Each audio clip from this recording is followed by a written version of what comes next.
Cash Flow Diary Podcast, episode 589.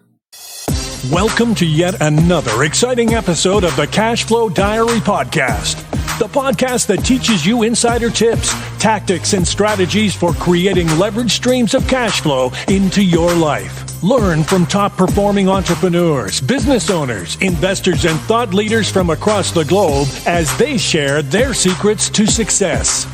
Like what you learn on this and other Cash Flow Diary podcast episodes? Go to learninvestingnow.com and sign up to receive powerful tips and information that will help you succeed as an entrepreneur and investor. Now, here's your host, investor, entrepreneur, business owner, educator, speaker, author, and master facilitator of Robert Kiyosaki's cash flow game, Jay Massey. Hey everybody, hopefully things are going well for you today. Glad that you have decided to join us and that indeed you are here. So, for those of you who are here for the first time, 101st time, doesn't really matter, do me a favor, let's get the chat going. Type in the chat, let me know where you are watching from geographically. I don't mean like if you're in the bathroom, just let me know where you're watching from, because that's what I want to know. I want to know where geographically you are. I do know that we probably have a number of people in various different geographies, and I just want to make sure that as we go through the information these next few days, that you have access to everything that you can possibly need in order to understand the six-figure roadmap as it relates to short-term rentals. So that's what we're going to be covering over the next couple of days. Now, some of you just from homekeeping, housekeeping, that's the word that I'm looking for. From a housekeeping standpoint, you should have by now received your access to it's a PDF. At the top, it says, Why Short-Term Rentals? Why Short-Term Rentals?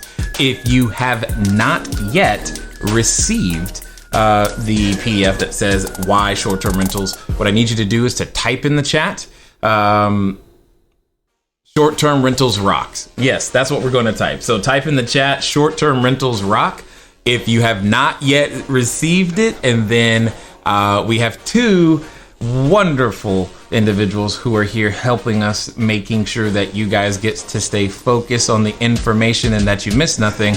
All you need to do is to reach out to Megan and or Stephanie so that they can make sure that you receive the information that you need as well. So again, if you don't have, there's a little homework. So we're going on each of the days, we're going to have a little PDF file that goes along with whatever it is that we are talking about that particular day. So make sure that you have that, because I don't want you to miss out on the opportunity to win a few things for free. Which means that you need to have your homework. If you don't have your homework by the time we get to the end, you're gonna wish you had your homework, because the free things are pretty awesome. And I can tell you this, the people who are eligible to win, one of the things that they do is that they have every PDF and they complete 100% of it, because they want to give themselves the best chance to win. So hopefully that makes some sense to you. At the end of the day, the goal is to make sure that, as I said, you guys, you understand a number of different things as it relates to short-term rentals, and most importantly, that clearly, I believe that short-term rentals are great. We've been in the space for a little bit now, but I also want to make sure that you, as you're looking to become an entrepreneur or a bigger, better, badder entrepreneur, for those of you who listen to the podcast, you understand what I'm talking about there. What it comes down to is when you understand the why behind a business, it can often help you with the how of that particular business. I've said before, and I will say again, when it comes to building any business, it's only 5 questions that you need to answer, and you need to answer them in this order. It is why, what, when, who, then how. And when you do that, you're able to build a successful organization. You're able to build a cause-driven organization that has a mission.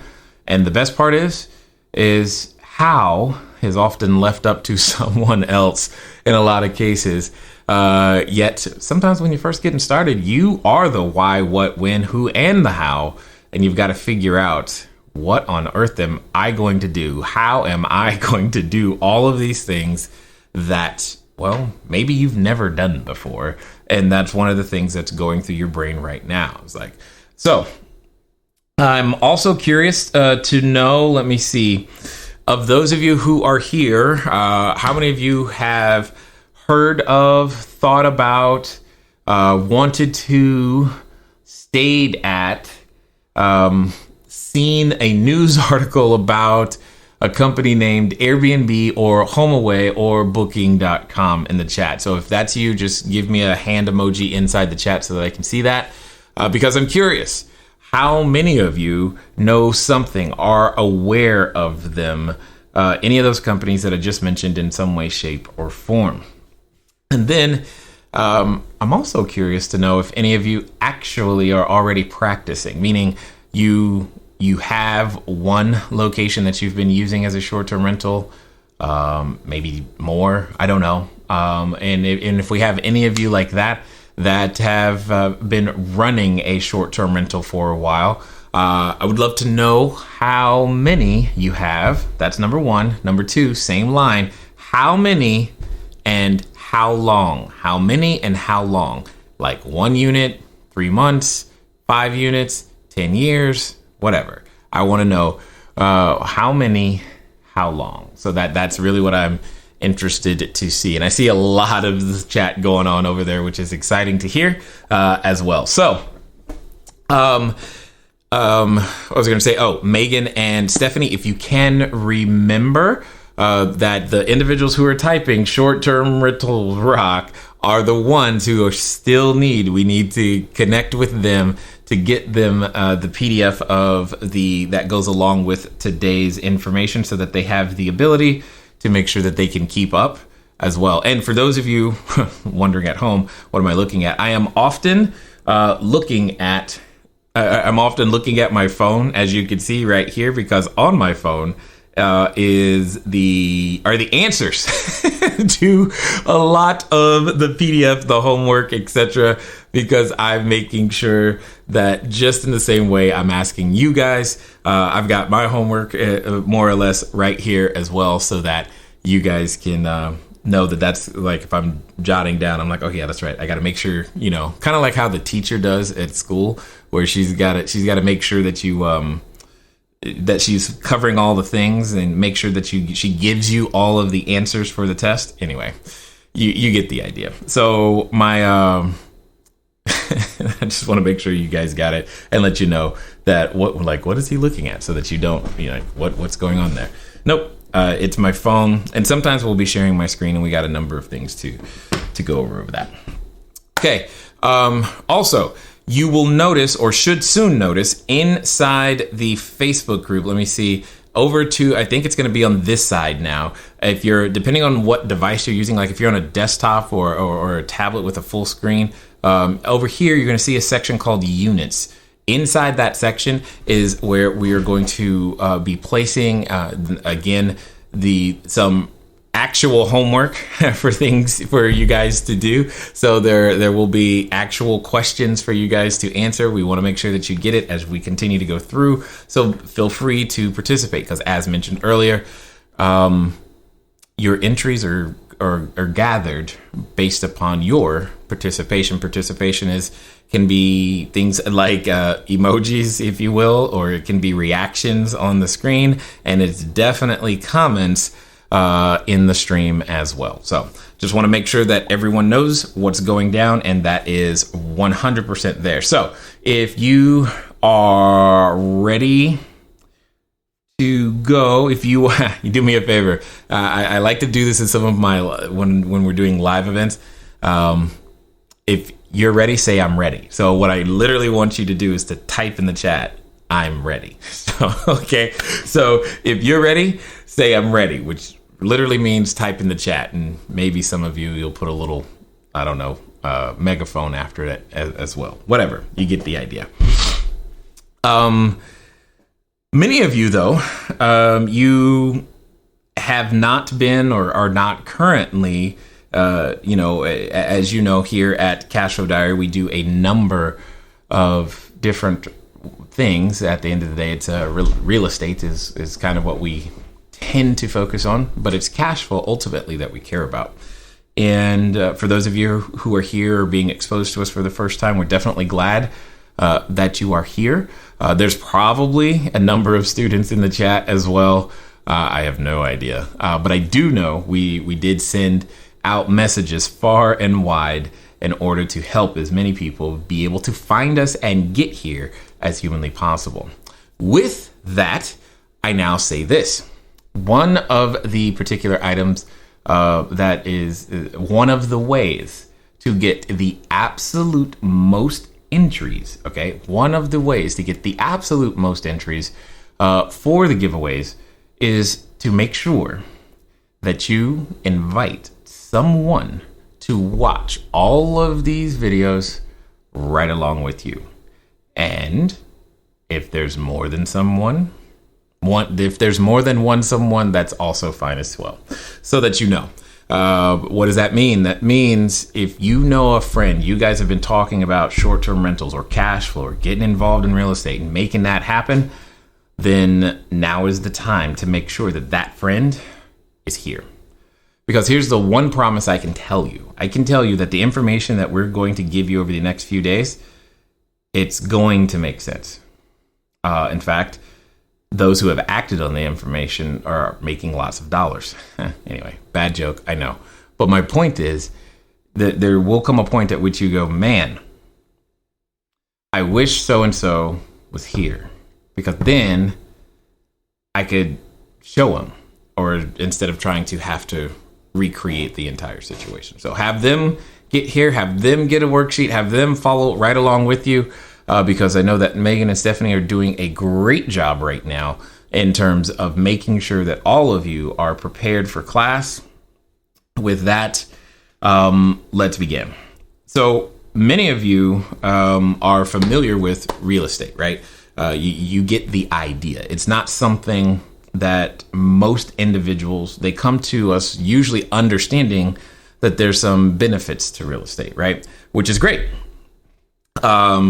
So here's what, sometimes, and it's many things that can push somebody towards wanting to be involved in real estate. I mean, it's many different things. For example, in our case, and in a lot of people's cases, I've heard, sometimes it's medical challenges. Many years ago, what happened is when my wife is pregnant, she has a condition known as hyperemesis. Basically, it means something as simple as bread, water, these are things that she cannot consume while pregnant. And during the first time that this happened, we were like freaking out, scared, because I didn't know what it was. She didn't know what it was. It was just like, what is going on? And it was very, very scary. She almost died a number of times. Anyway, while she was in the hospital one day, I decided to go and play volleyball. And if we've ever met in person, you already know that I'm on the taller side of life. So I grew up playing basketball. Yes, I can dunk a basketball, and that's awesome. If you've never done that, I'm sorry, but it is still fun. And which meant that when I look at volleyball, I'm like, oh, cool, you jump high, hit a ball. How hard could that be? Well, I did jump. I did hit the ball, but I also then landed on a guy's head. It punctured my lung and then developed a condition known as pleurisy. So here's the situation. And again, I don't know where you are today, but this is the situation. The situation is she was unable to eat or drink. I was unable to walk and talk because in combination with pleurisy, I was born with asthma. Couldn't walk and talk simultaneously without fainting. I say that to say that I wasn't necessarily looking for real estate. I was looking for a way to earn money without, if I couldn't go to work. That's really what I cared about. There was no high school that said, hey, here's your path to passive income. There was no course for that. And I definitely dropped out of college because, what was that all about? And at the end of the day, one of the first lessons that I want to make sure that everyone understands is you don't need a job. You need a source of income. Okay. You don't need a job. You need a source of income.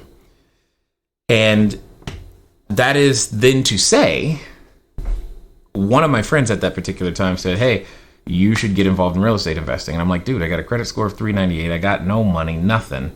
And why do we as humans, oftentimes when presented with an opportunity, always, consistently, frequently come up with all of the things that why we can't do something? Something we, by the way, we've never even tried, but we're basing it on what we think we know.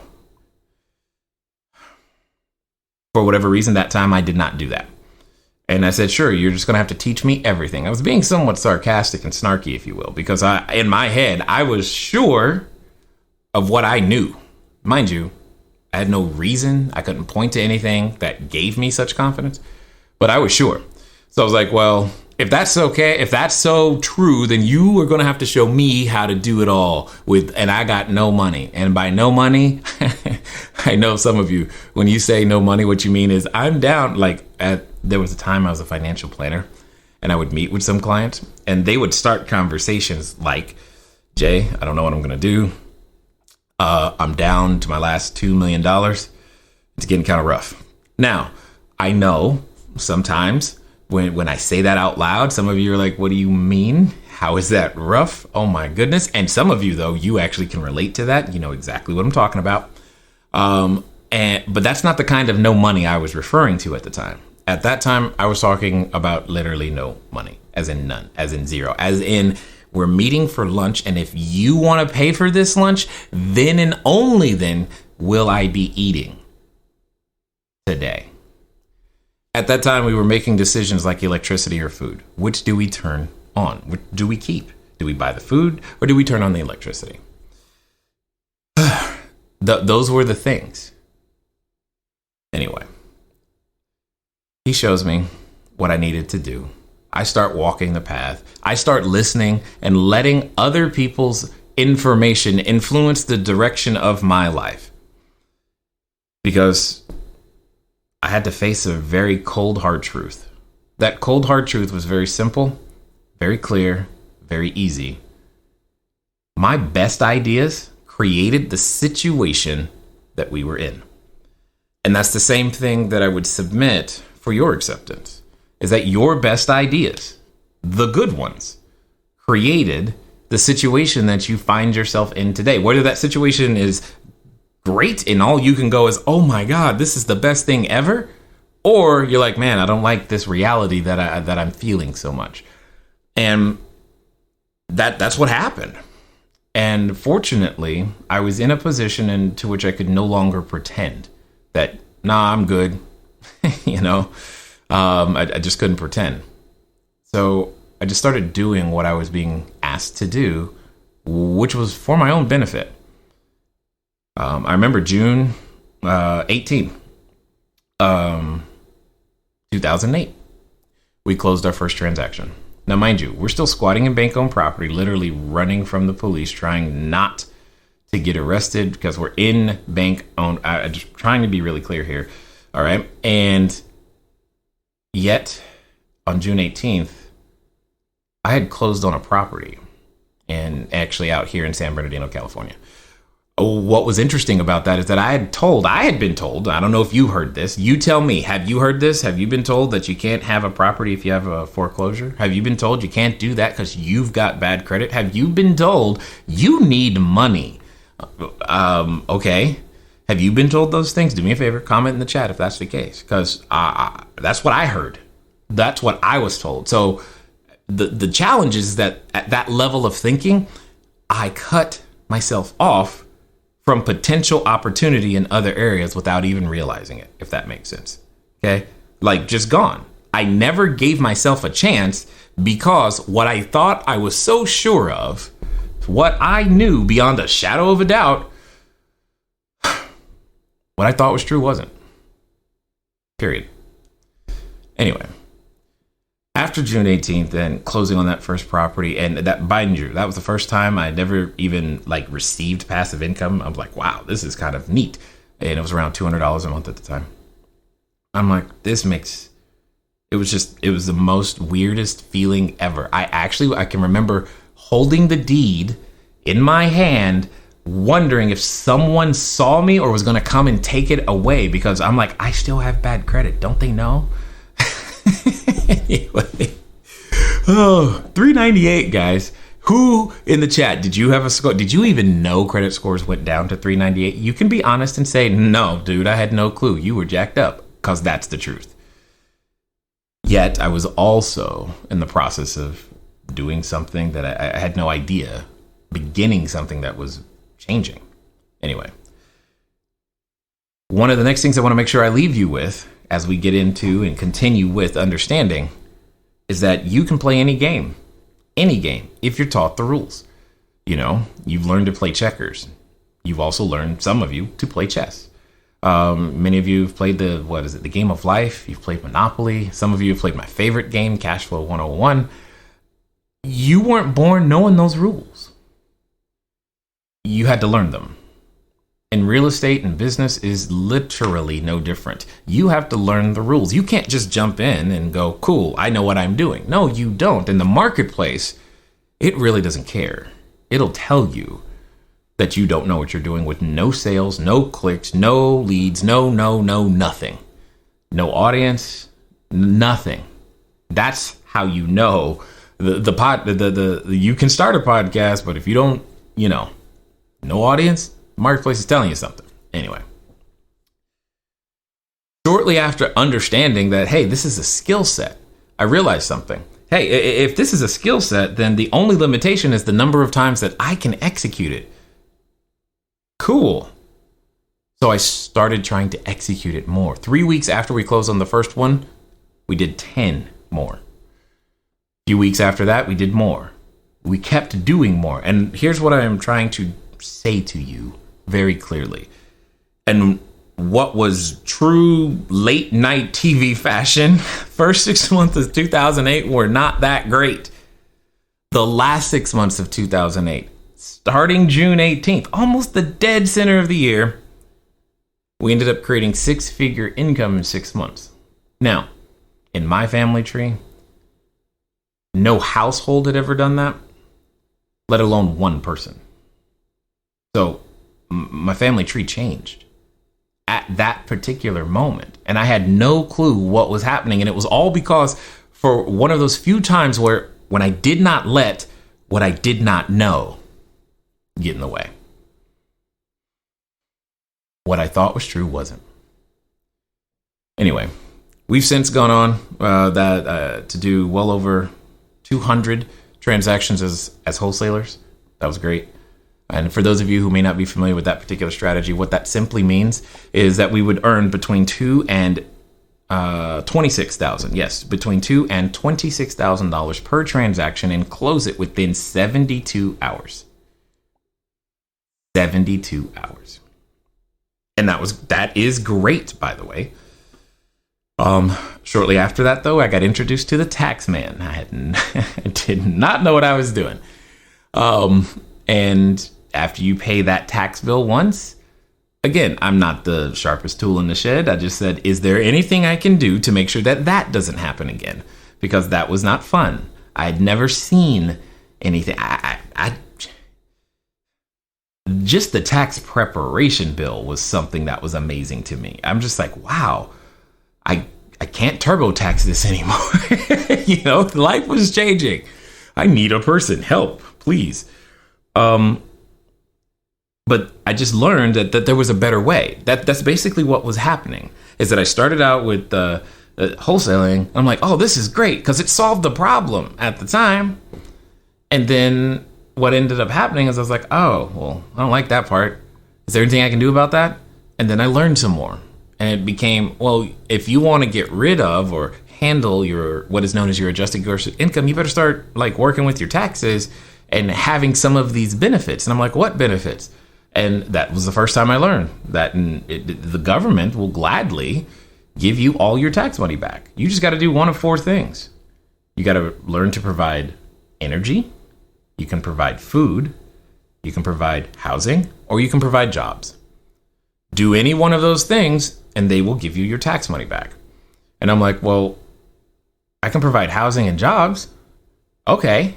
And then it became a quote unquote race to figure out how many houses, how many jobs, what did I have to do in order to get the tax money back? I just did the math, said, cool, let's go. And that's what we started doing. And we started out with single family houses. Literally hundreds of those, guys. Lots. And what I learned through that process was, man, there's a lot of roofs to repair. It's hard to have a house to be able to offset deferred maintenance. I mean, there was just a lot of things that were learned in the process. But again, just kept going. So I was like, okay, cool. I like what's happening now from a tax perspective, but I don't like all of this repair stuff. What else can I do? Oh, I can be the bank? Great. So then it became a collection of mortgages. No joke. Lots of mortgages. Now I'm on the other side of the transaction. And instead of having to deal with the repairs, I was just waiting for the money to arrive. That's really what it was. The true mailbox money situation. You know, you just wake up and go to the mailbox. And at that point, it was wake up, go to the mailbox, hand the mail over to my CFO at the time, and that was like my work day, literally. And then we just kept pursuing, kept doing more. Hello there, entrepreneur. This is Jay Massey, and what I want to say to you is that the number one mistake that I have ever made in business, number one, has been waiting too long to do the books, waiting too long to get the bookkeepers, the accountants, the CPAs, the CFOs involved, and I don't want you to make that same mistake. That mistake cost me over 6 figures, and now for a significant discount, you have the ability to get your books together using FreshBooks. So what I want you to do is I want you to go over to gofreshbooks.com/cashflow diary. Again, that's gofreshbooks.com/cashflow diary. FreshBooks is the easy to use software designed to help you, the small business owner, the freelancer, get organized and save time on invoicing, getting paid faster, keeping those books in order so that it becomes a bonus for you to do your taxes as opposed to a burden. Go over to gofreshbooks.com/cashflow diary and get started today. And now let's get back to the rest of the story.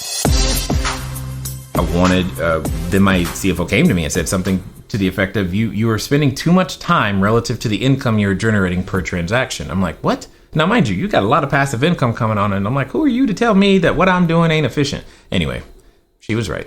So I was like, well, what do I need to do? She's like, you need to earn more money per transaction, but spend the same amount of time. I was like, how do I do that? She's like, that's your problem, not mine. Cool. That's how I got into apartments, because that was the only answer I knew.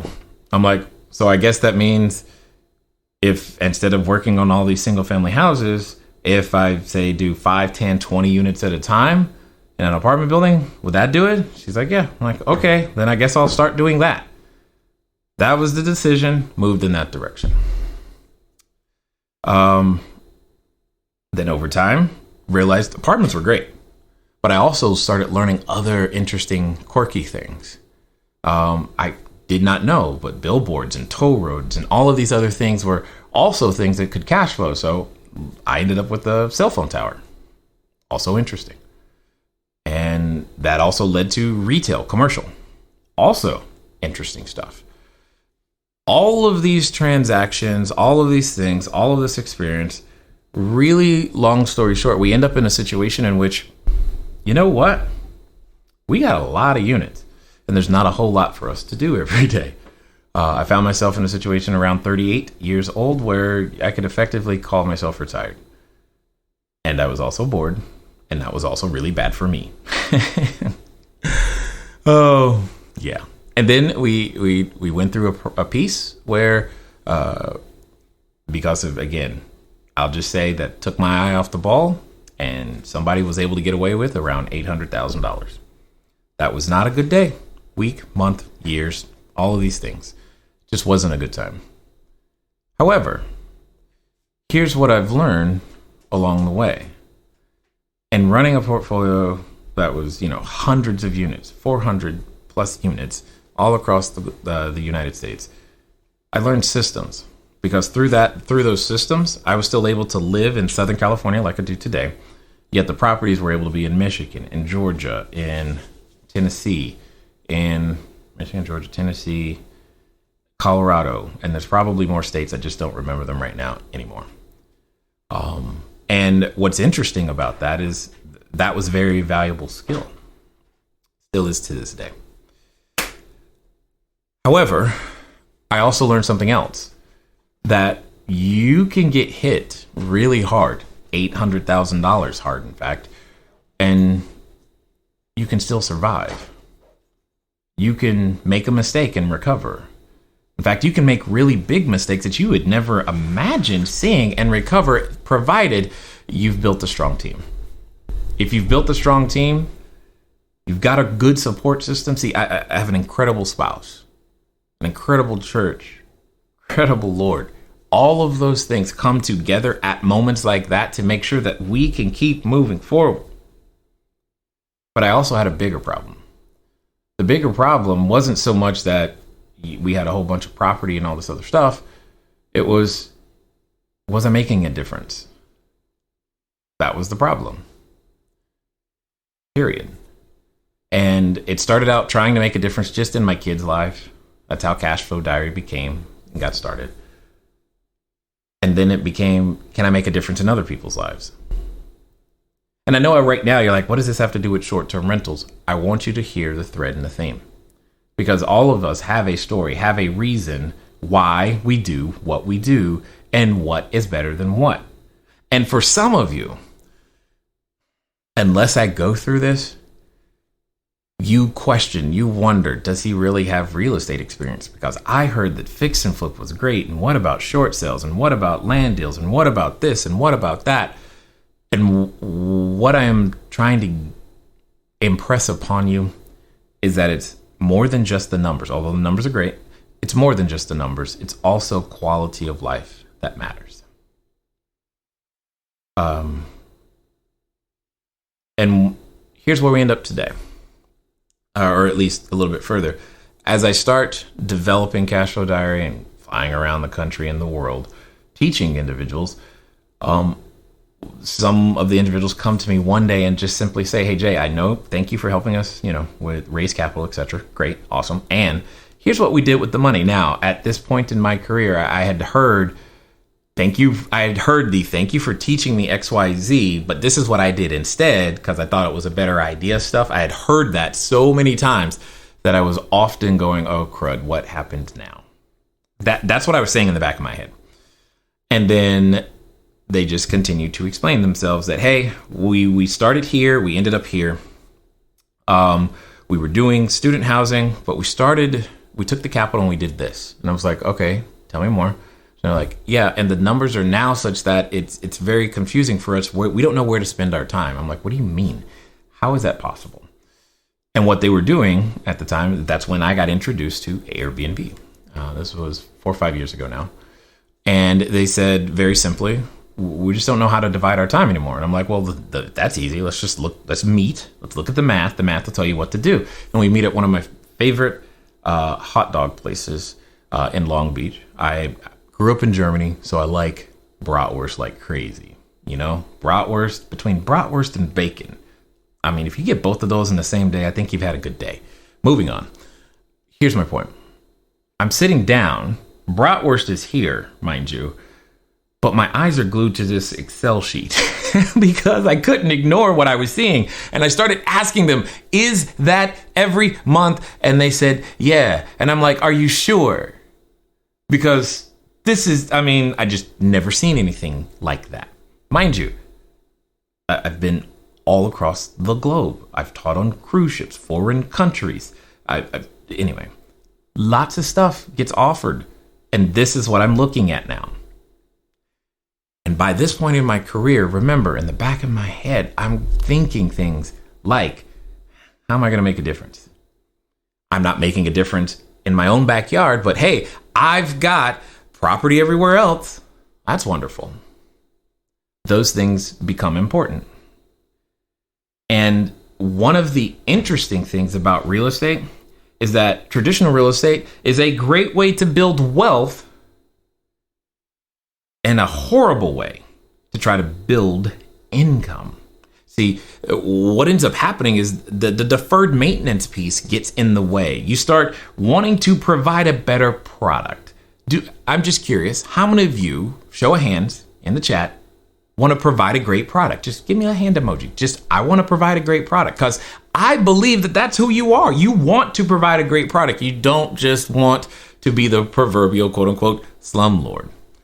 The challenge with that is that you're often making the decision that, you know what, if I provide a great product, then there goes the cash flow, because it's either deferred maintenance or cash flow, especially when you still have the mortgage or debt service for you loan people on here today, especially since you still have that to pay.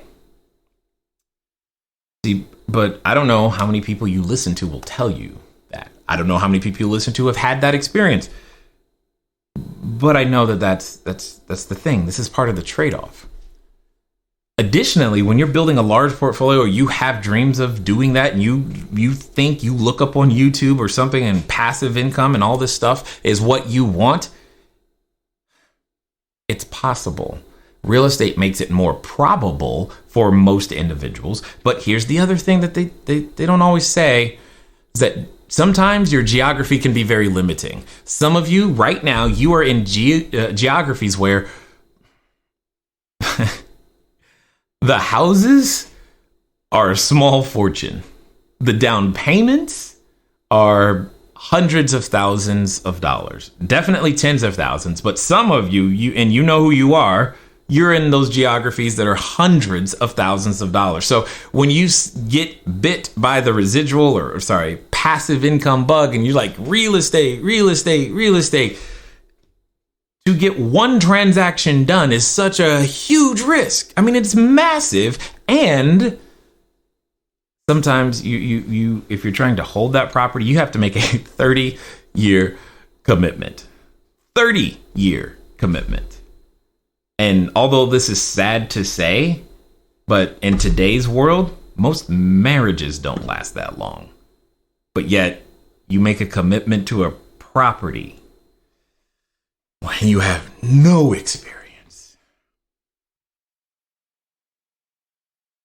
So because of that, what you do is you start flying and go to other places where the land is cheaper and the properties are less money, which, okay, great, works out. And you know what? For some of you, you live in those places where the land is cheaper and the houses are less money. And then you know what happens? What happens is now you build a great portfolio, but because of where you live and where the portfolio is, it's not in one of the primary markets. So what ends up happening is you end up with you have to compromise because you can't find all the staff you need. And that's hard because nobody wants to live wherever this is. I mean, not all of the resources you need. And what's worse is as you begin to age and get older, you start thinking about transitioning those assets. And you're like, how is my daughter how is my son? I mean, you know them. You raised them. You're like, oh, Jimmy is not exactly going to be able to run this, And now it becomes, how do I transition this stuff? And that becomes this whole new cycle of stuff and challenge. Geography is limiting. You can lack the resource once it's built, depending on where you are. And it's transitioning assets for legacy is quite challenging. So if you can imagine, all of this is going through my head as I got a nice, warm, perfectly made bratwurst with all of the spicy brown and everything that I love. Yet I'm looking at this Excel sheet because in the back of my mind, what's going on is this really it? Is this finally an opportunity to provide jobs locally? Is this what's going on? Is this finally an opportunity for me to affect the individuals at my church and provide jobs that I can now see? Don't get me wrong. I appreciate what we've been able to do for all of the cities we've operated in. and operate in. Yet there's nothing like knowing that there are individuals whose lives you affect that you can still see. There's a reward for those that you don't see, and it's even better when they don't know. It's all great. But these were the things that were undergirding my desire. You know, a lot of landlords lose money on long-term rentals for quite some time, a while. And ultimately, I look at, and I do my best to try to understand consumer habits. Short-term rentals, the entire thing that we're experiencing right now is a response to your habits, my habits, all of our habits. Consumer habits have changed, and therefore short-term rentals are now what make sense. And they make a lot of dollars too. Here's what I mean by that. You may not know, or just may not be aware of this, but the concept of short-term rentals have been around, specifically in the United States, since the Civil War period.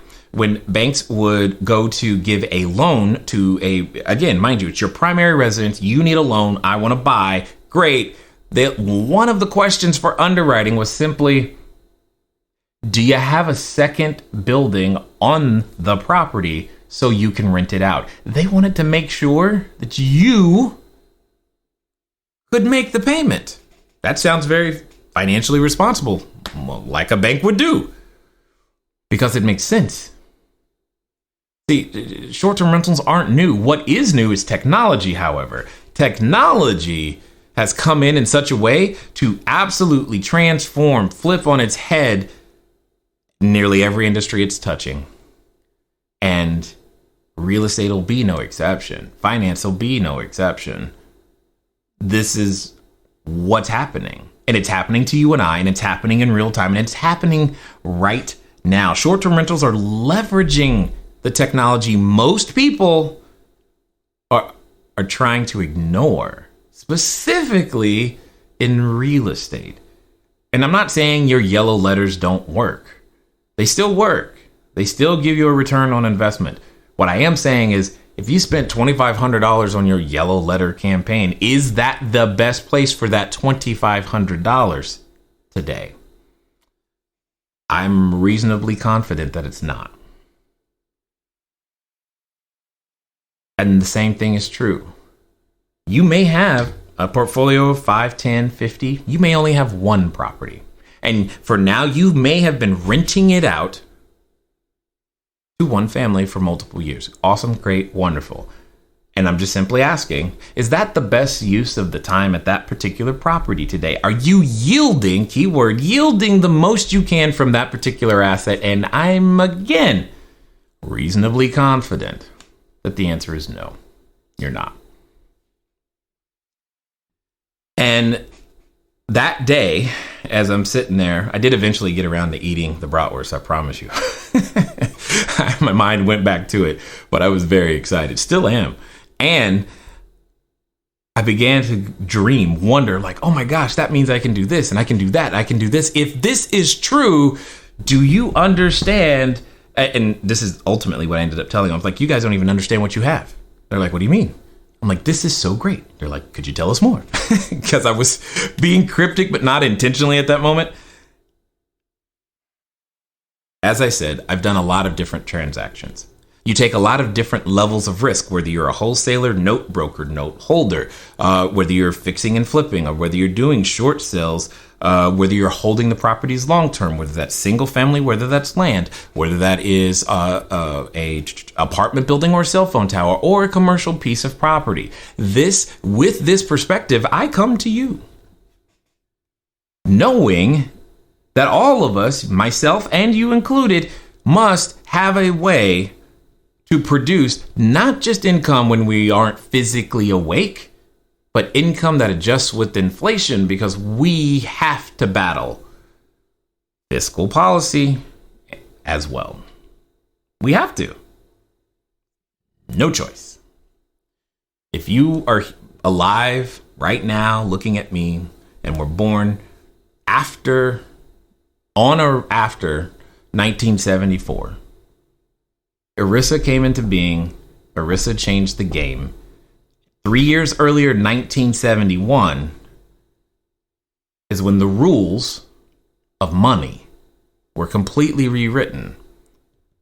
And never once was I taught them.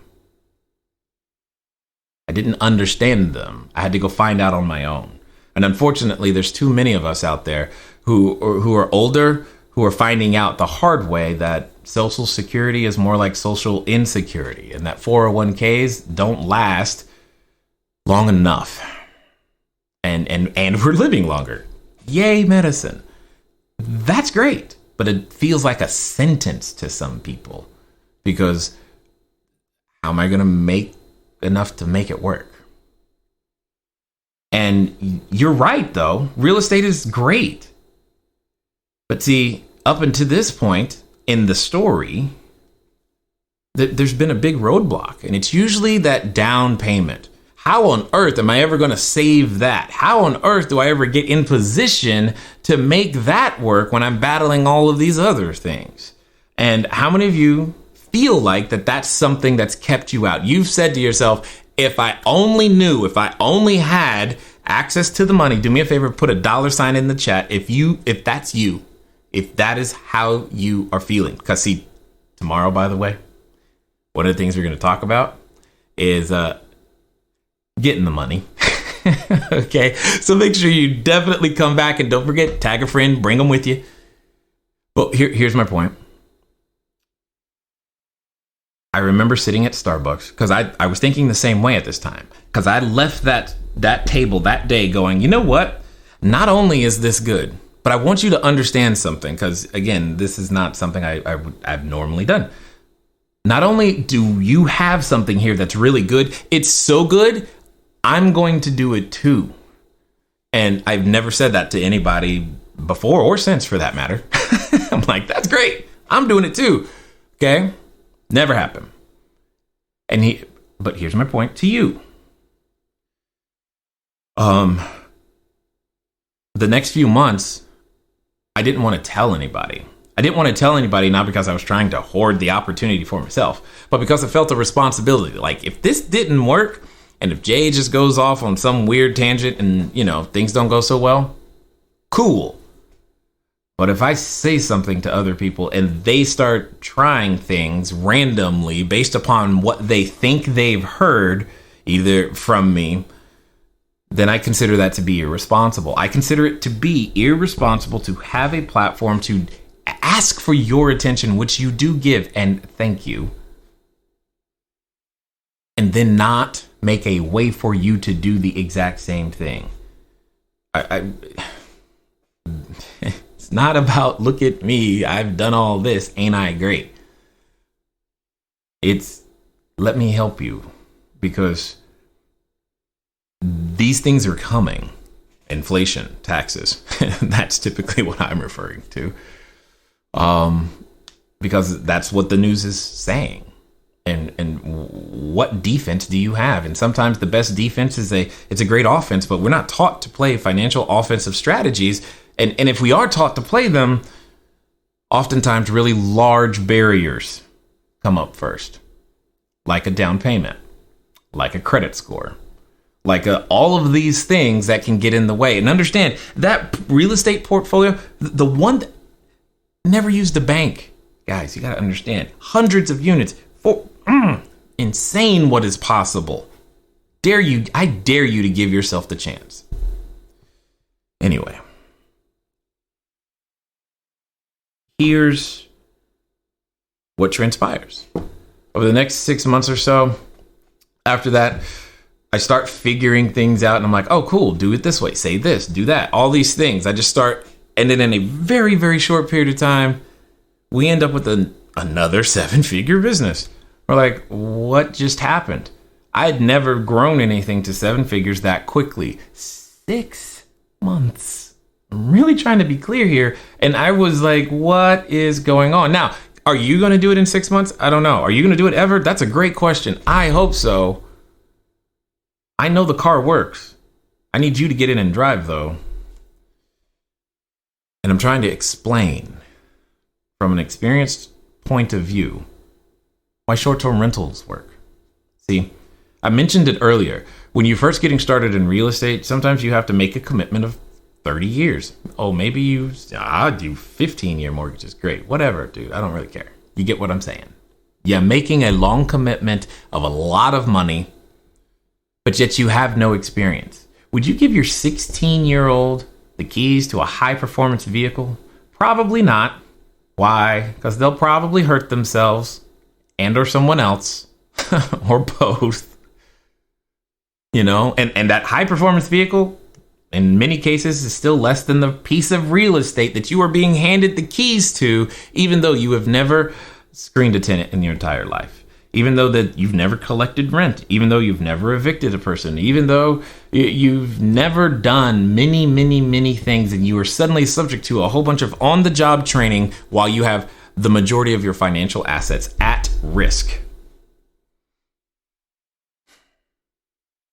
Then one day at Starbucks, it occurs to me, as I'm going down this path, thinking about short-term rentals, it occurs to me, I'm about to because at the time, I was like, you know what, if I could I knew how to get more property. So you know what I'll do?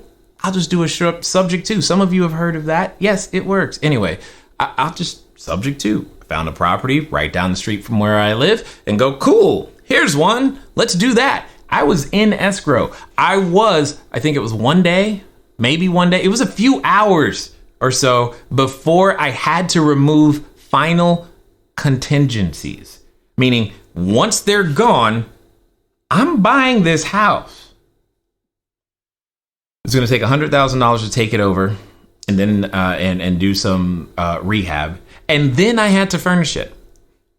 And in true fashion, I sit down, I go, okay, let's do the math. Let's make sure this is good. And I don't know what it is or what was in my coffee that day, but I sit down and I do the math. I'm like, okay, that's great. And then suddenly I get this like, hey, what do I really need though? Do I really need to own this piece of property? And then I'm like, no, I don't need to own it. I mean, that's great. It gives me more equity and that's wonderful. But what I need is control. I need the right to use the property the way that I want to use it. I'm like, that's called a lease. I don't need the deed. And then I'm like, well, if all I need is the lease, what would it take to lease this exact same property? And then I did the math.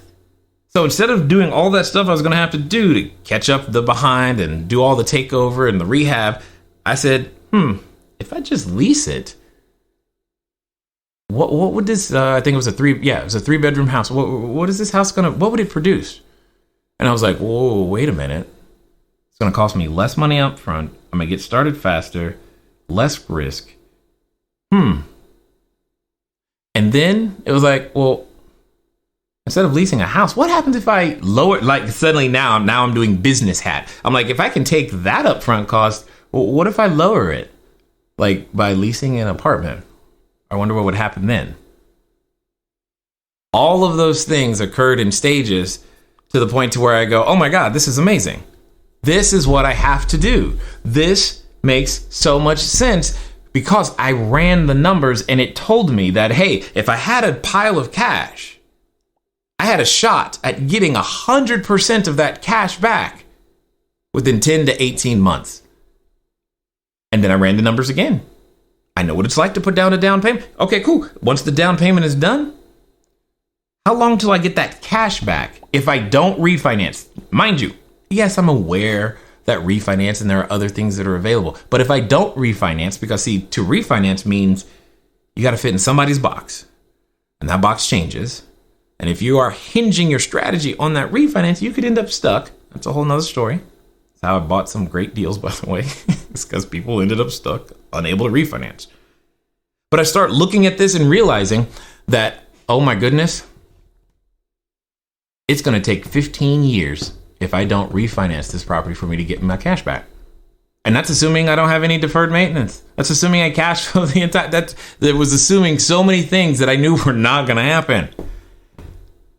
And then I don't know how it just occurred to me that, well, what would happen 18 months later? Well, 18 months later, I'd have my short-term rentals and I'd have the cash.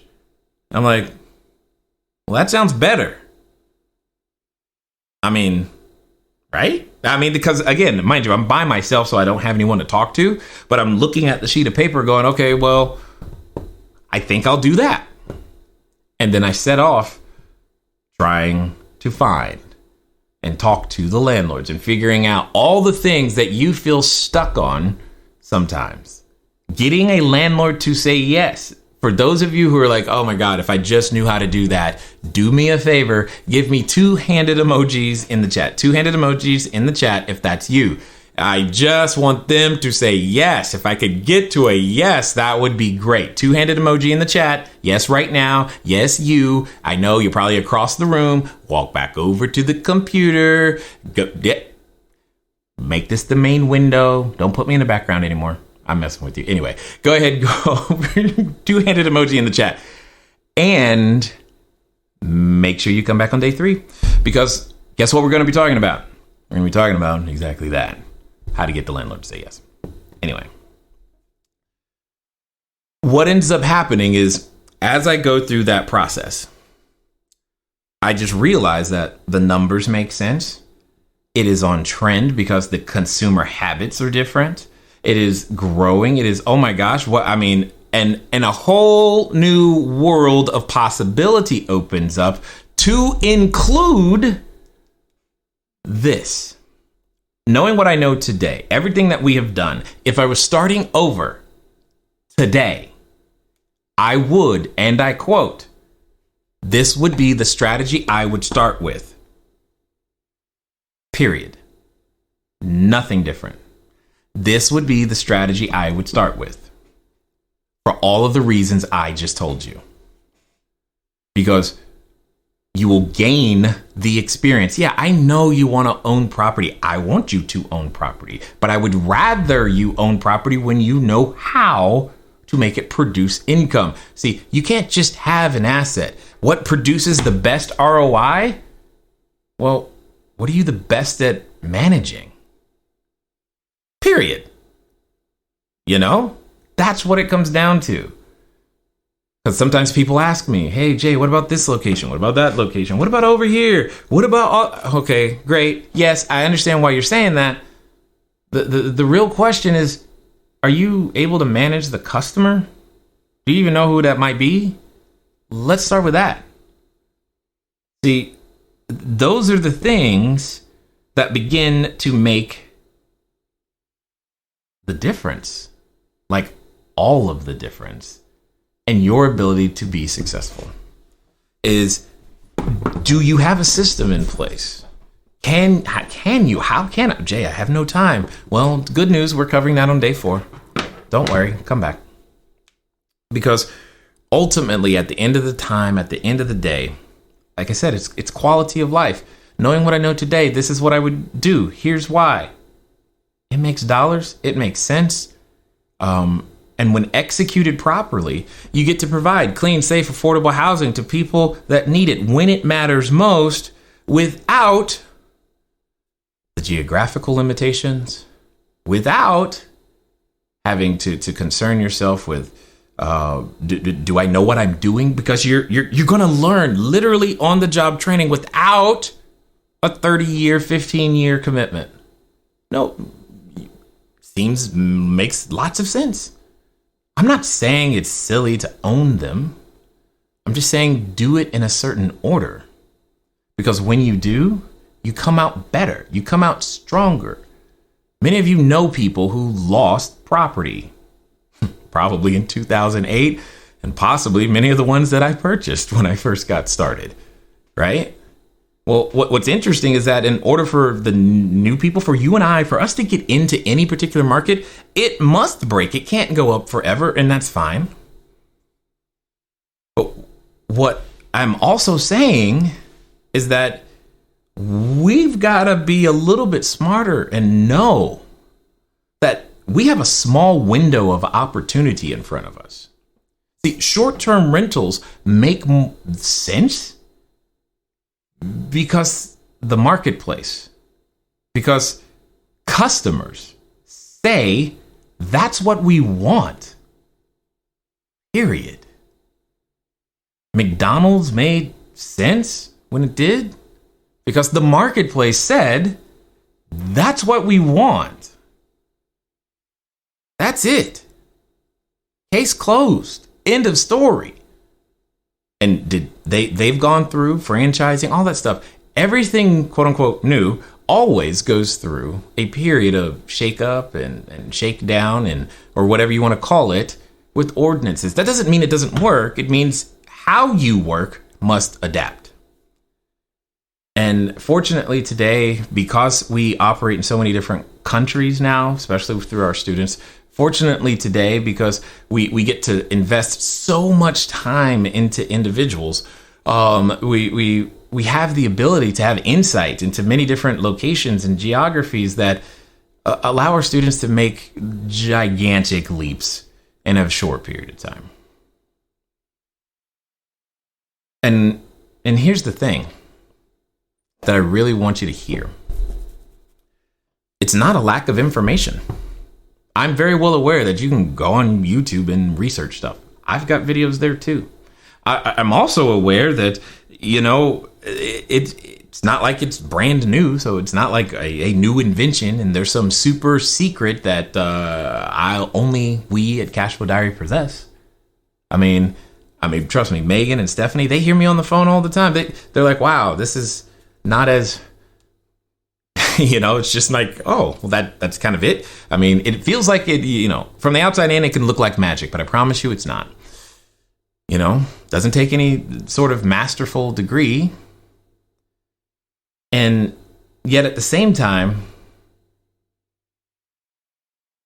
we as humans, we don't change as in the way that we want to all the time. Sometimes we wait till an opportunity is absolutely obvious before we move. And what's worse right now, I hear all the time, hey, Jay, is it saturated? I'm like, nope, we haven't even begun. And one of the things to understand is that part of the reason you may not have seen the real estate success you're looking for yet is simply because no one's held you accountable to do so. Ever. Because, see, if you don't get your real estate done, you're probably still going to eat today. You still have a place to stay. So it's like, I'll do it tomorrow. And I was given what I now consider to be something fortunate is a reason to push beyond myself. That's what I was given. It came, with life-threatening medical conditions, which I wish on nobody. But that's what I was given. And because I was given that and have always wanted to make sure that for better or for worse, what you say when you get married, I wanted to spend more time on the for better part. It's like, wow, I guess this is what we're given. Let's go make it better. Can it get any worse? And the answer is yes, it can. So don't even play with that one. But my point to you is very simple. We have a window of opportunity. That window will close. And it's not just me saying that. Okay? It's not. That window will close. And I'm hoping that, you don't wait till the opportunity is obvious. Because, see, right now it's easier than it's ever been. And it will only get harder. All new things function that way. This is new to a lot of people. We're still dealing with landlords who haven't even heard or even understand exactly what is this again? How does this work? A lot of our students spend a lot of time explaining that. And if they're in the chat, they'll let you know. But my point is simple as well. Here's what I want you to think about, what I want you to understand. And I've got a small little video that I definitely want you to see here in just 1 second. But what I also want to do is that I want to make sure that you guys have tonight's homework. Yay! Everyone said with no excitement. I want you to post one thing that was, rephrase. I want you to post at least one thing that was an aha moment for you. So if you've been following along on your worksheets, you know right now that you have almost all of the answers except the last one. Don't worry, I'm going to give it to you. And what I'm saying is post one thing that was an aha moment for you that you learned about building your investment portfolio on short-term rentals. Like, what is an advantage that you would have if you built your portfolio starting with short-term rentals that, yes, you did not own first? Because, see, I look at it as a 3-phase business. That's the truth. And that's what it is. But before I tell you about the 3-phase business, I want to make sure that you understand that the opportunity that I'm talking about right now, that we are spending the next days helping, in some cases, some of you get up to speed for the first time, that we're doing with you, we're doing this because what it's going to do, I think it'll begin to be the beginning of the transformation of your life as well.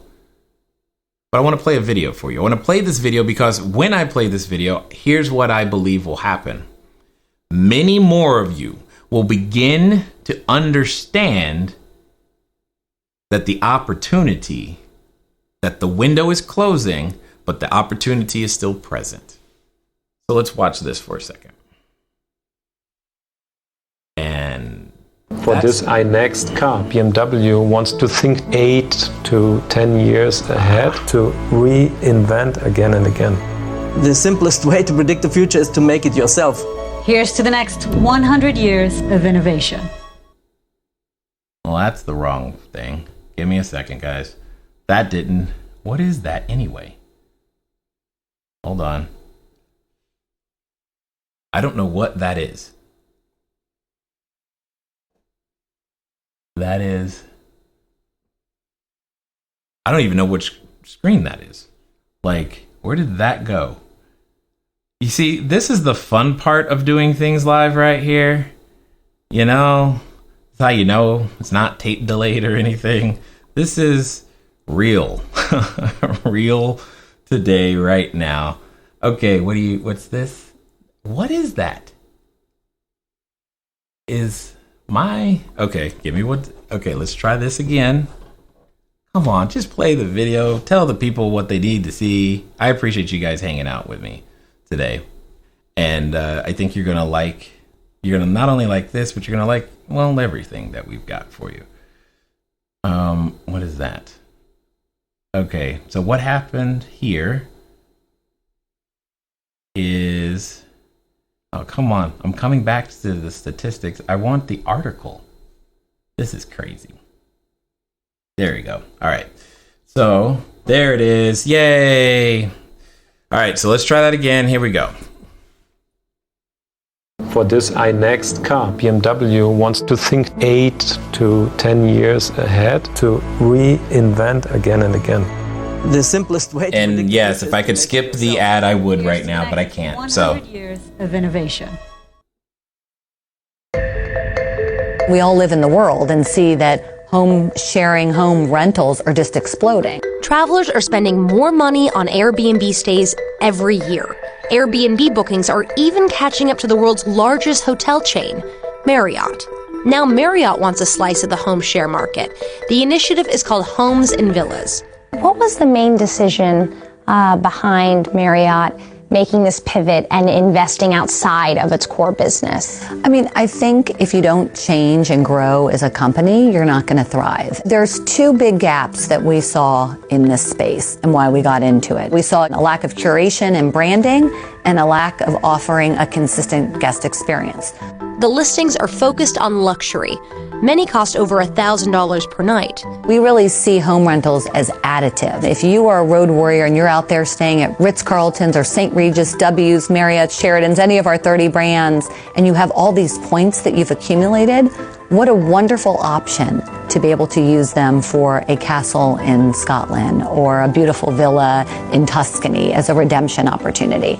And we think it will bring more people to our core business for their hotel stays when they have the opportunity, for example, to redeem at Marriott's Homes and Villas offering.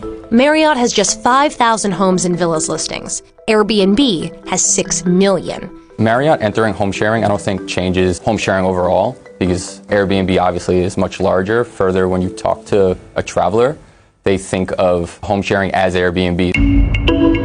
Our game here is not to compete with Airbnb. You know, I suppose we're competing with them a little bit in the premium and luxury space on a smaller scale, but our objective is really to make Marriott Bonvoy, the loyalty travel platform, as comprehensive as we possibly can. You guys oversee over 1 million hotel rooms. You don't necessarily have the same control when it comes to these homes and villas. We have very strict standards in terms of design, amenities, washer dryer, free high Wi-Fi, 24/7 service. If also for any reason there's ever a problem, we can simply take them off our site very easily, much more easily than we can, quite candidly, a hotel. We ask consumers in our surveys, like, what brand do you trust the most? Hotels get the highest percentage, so I think consumers will have that trust factor going right away to that. If I'm staying at this property, I know what I'm getting.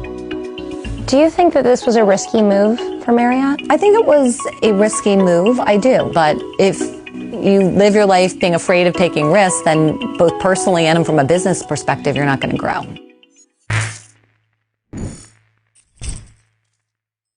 So, as you can see, that is Marriott, one of the large brands. Hopefully you paid attention and you saw that graph at the beginning of how steep the angle is when it comes to the reservations that Airbnb is able to knock down.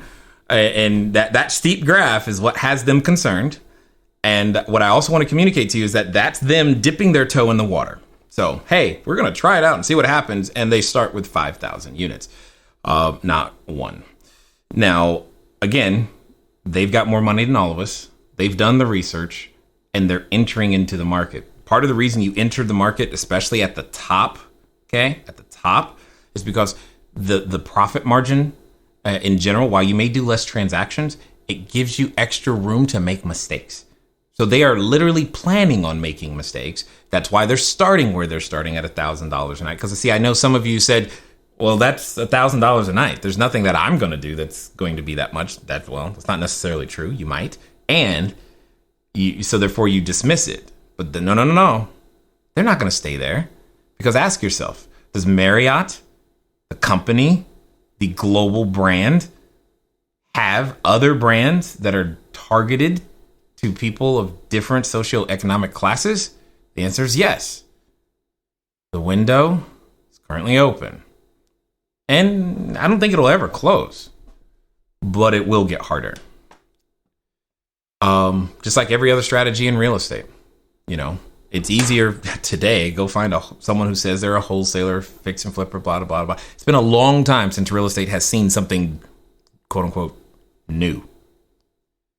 And that's just one of the many benefits and things that come to the table. You know, one of the it's kind of a double-edged sword, because what you have is you have a situation in which we are dealing with something that's new. And yet, at the same time, because it's new, some of you are still concerned of, is it going to be around and is it already saturated? No, not even close. Not even close. Because see, when you look at charts, you learn that individuals, specifically in the United States in this case, we can pull up others for other countries for those of you who, for that matters, you can just see that there's a continuing increase of users. It's not going down. It's not like you're suddenly going to hate convenience in your cell phone. You're not giving your cell phone up. At least I'm not. Maybe you are, but I'm not. Okay. And let me see.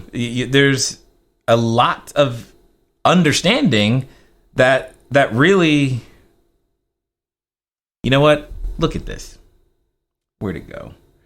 I'm looking for, because see, there was a study that was recently done in terms of not so much a study as much as there was a report. Yes, here we go. The not the number of listings. I want the dollar amount so that you guys can see this, because this is what I get excited about for you and I, Because see, it's one thing to find out about an opportunity after it's already established. It's another when that it's kind of still there. Is this right here? The number of individuals in 2018 anyway, in the United States, who are even familiar, not mind you, not have you used it, but are you familiar with Airbnb? Now, they're not the only marketplace, but are you even familiar with it? As you can see, most people are not familiar with Airbnb. They don't know what it is at all. Yet being the key word. Yet is a very important word. In fact, if you've looked at my shirt today, you know that. Anyway, my point is, it's not saturated. We're not even close. We haven't even begun. I look forward to when when that's an actual, true, real conversation. But most people don't even know yet. So, like I said, please remember your homework. I want to know. Tell us something that was an aha moment for you. Because, see, maybe, just maybe, this next statistic is that aha moment for you. And is this the right one that I want? I want to make sure. Nope, that is not it. Because one of the things that sometimes people ask me, all the time anyway, actually, is what... Oh, yeah. This is the one. What is it that you can earn? Like, how much is, hey, what is this? How much can I make? Right? And then, because one of the arguments that's been out there, at least touted by some, has been things like, you're taking away our money. That's what the hotels say. Hey, we're not making any money. Now, as far as I can tell, maybe I'm wrong, with the exception of the transition from 2008 to 2009, where everybody got slapped. I think the hotels are doing fine. Because from what I can tell, it's still going up for them. In fact, if you were paying attention inside the article I showed you, what did she say? Stephanie Leonard's Marriott specifically said, I believe that these are additive to their portfolio. They actually help people want to stay at some of our other locations as well. So when I say to you, why short-term rentals? I give you everything that I've said, as well as, and even if it's only because clearly Marriott knows it's time. Okay. Because that's the classic. If you can't beat them, join them. Because one of the other unknown things is that short-term rentals produce twice the gross revenue of your traditional long-term rentals, while often only increasing the expenses by about 10%. That's it. When you do that math, you end up with, for you, financial people, you end up with a higher net operating income. You end up with, for you lenders, and it's not an issue of squeaking out a debt service coverage ratio of 1.25. We start talking about 2, 2.5, 3. That's what begins to happen. That's why there are some lenders who have come to the space. That's why finance is also going to change. How the underwriting changes, it's all changing. And I guess if nothing else, I'm hoping that you feel you have a better understanding today of why short-term rentals. Because fixing and flipping, I'm not saying it's going away. It's not at all. But the next time someone fixes and flips, buy that thing or let somebody else buy that thing and then go lease it, because that's the next thing they're looking for. I'm not saying any of the other stuff is going away. What I'm really saying is that when you look at a 3-phase system, this is how you and I get in. You felt like you've been shut out because you didn't have the money, you couldn't figure it out, all those things. This is how you get in. You get in because now, for the price of a lease and the risk of 12 months, that's what I'm saying. Which would you rather do? Business is a risk. Do you want to risk 30 years or do you want to risk 12 months? Your choice. Very simple. Very simple. Okay? What it comes down to is understanding. It's about risk management. And when you learn to manage that risk, you can put yourself in a situation that gives you an uncommon advantage, higher returns, faster ROI, because at the end of the day, you've got taxes and inflation to deal with just like I do. But what's really interesting is that when you combine that understanding with a phase 1, just go get one short-term rental. Phase 2, then take that to the 10 or more type of situation, 10, 20, 30, 40, whatever. And then over to phase 3, because see in phase 2, you end up with this thing called money left over at the end of the month. That may be foreign. And I can understand, even as a landlord, it feels, you can feel like there's no money left over. And now you have a way to make some of that happen. Because as you transition into phase 3, like I said, you've got your short-term rentals in one hand, and that original pile of cash came back. And if you didn't have a pile of cash to begin with, you can build one. And in both cases, you had no experience. But now you're prepared. Now you've screened people. Now you know humans on a whole new level that you had never anticipated before. And I mean, you can't make up the stories and the stuff that we as short-term rental operators see and hear and know and deal with, but that doesn't mean the business doesn't work. In fact, if you're dealing with too much of it, it could mean your system is broken. And for those of you who say all the time, well, that stuff doesn't happen at my property. Oh no, it happens. You just don't know it's happening because you don't have a system that can tell you. You have no way of preventing it, but that's another story. I just hope that you feel that the time we spent today was, well invested, I'll say. That's what I'll say. I hope you feel that way. In fact, remember, that's part of your homework. But do me a favor. If you feel like that today was fun or at least worth it, and you already know, not only am I coming back tomorrow, but I'm thinking of bringing somebody with me, do me a favor, give me a big old thumbs up in the chat right now. Just that big old thumb, or maybe even, do they have one that does this? Give me the double thumbs up with the fists facing each other. And I'll give you some time to work through that and find, like, where is that? I don't remember.